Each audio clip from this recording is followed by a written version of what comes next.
Hi, I'm Len Pagano and welcome to VETV. And with me today is Olivia Garrison, who is the Service Armed Forces Program Manager for the Atlanta Red Cross. And Olivia, it's great to have you here today. Thank you for having me, Len.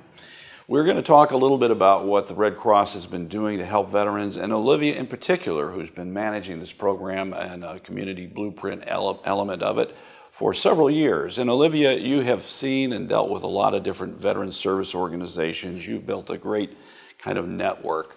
From all of the work that you've done, what would you say you sense today we are in helping veterans? Sure. So with the American Red Cross, our Service Armed Forces program, we provide emergency communications for active military if they need to get home in an emergency or if they just simply need to send a message. So every city that has a Service Armed Forces program has that as a base, but we also look at the population and see what the needs are. So we have a great relationship with our veteran administration in each city. So here in Atlanta, because the population is based around veterans, we have about 772,000 veterans here in the Georgia area. So we throw our support behind the VA to see what it is that they need. So with that, to help to increase resources and avenues, we've been facilitating a grassroots effort for the past 6 or 7 years called Community Blueprint. And we get all of the veteran serving agencies together once a month, and we network to share resources so that we can make veterans more successful.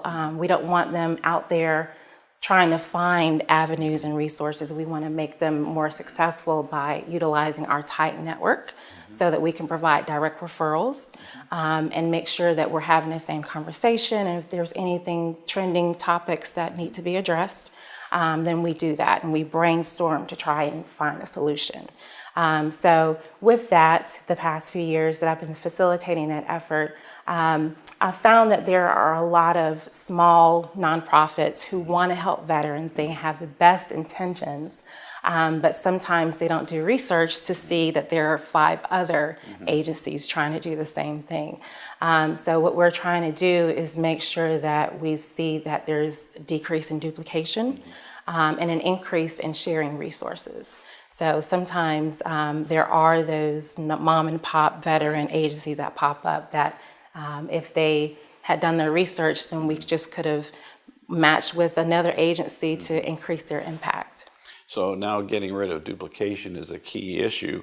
When you look at Atlanta and compare it to other cities, what would you say is the situation here? Are we better than other cities around the country, or are other cities ahead of us? I would say we are right there with the top cities that are veteran friendly. I know that when we had Community Blueprint, we had the Atlanta VA leadership right there with us, supporting us. And comparatively to San Diego, I would say, they said that we have a really tight network. And our efforts are actually being duplicated around the nation for anyone who wants to get veteran serving agencies together to make a bigger impact. They're actually following our model.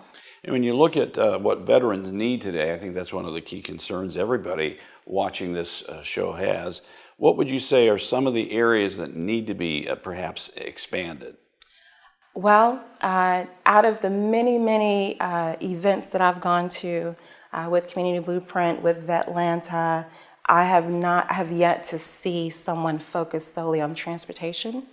One of the areas, well, 8 areas actually, that different veteran serving agencies fall up under are different impact groups based on their mission. For example, with Goodwill, they put people to work, so they fall under an employment. So they're doing everything they can to match with other veteran serving agencies that also have a mission of employment to make a bigger impact. But transportation is one of those issues that sort of affects all of that. So employment, housing, mental health, that if you don't have transportation, that is key to being successul, especially in Atlanta.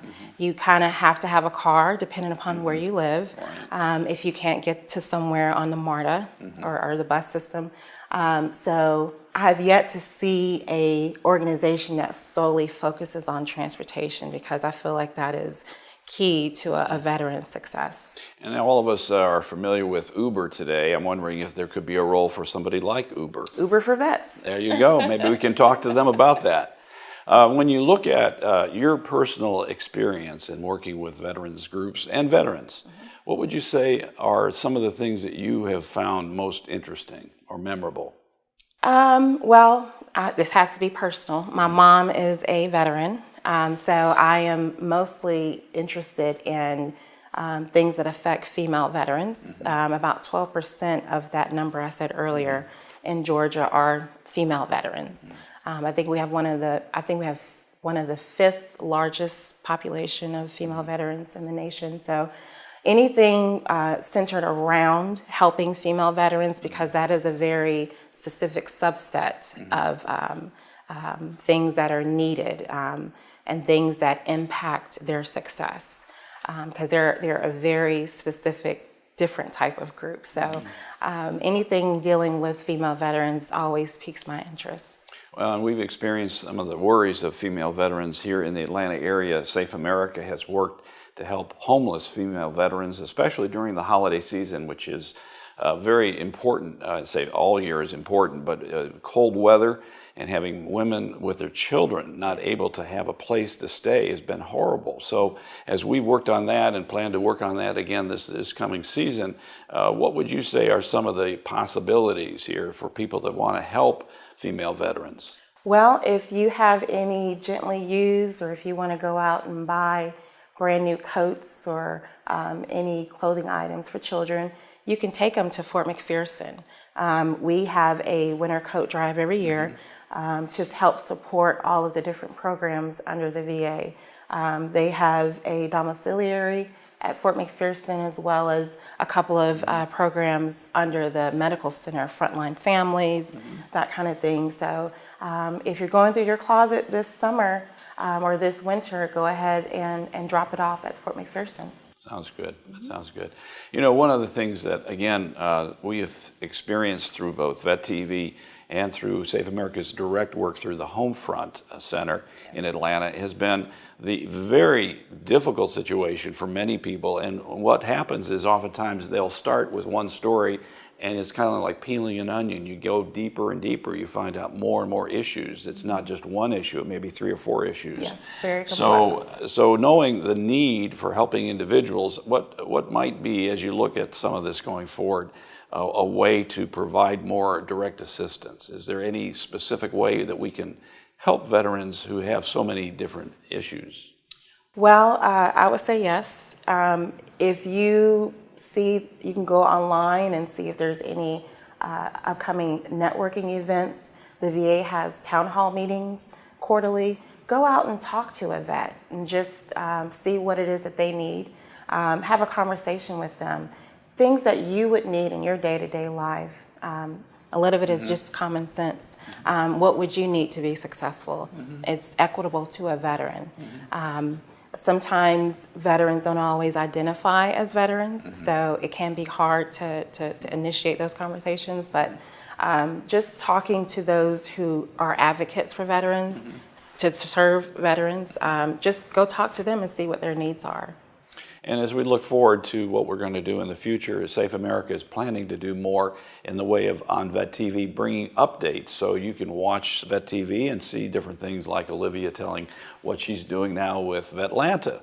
And as we look at the VA itself, they're looking at having more opportunities to be on VETV. So we look forward to sharing more information with you, and I want to appreciate Olivia being here today. Thanks so much for being with us. Thank you for having me, Lynn.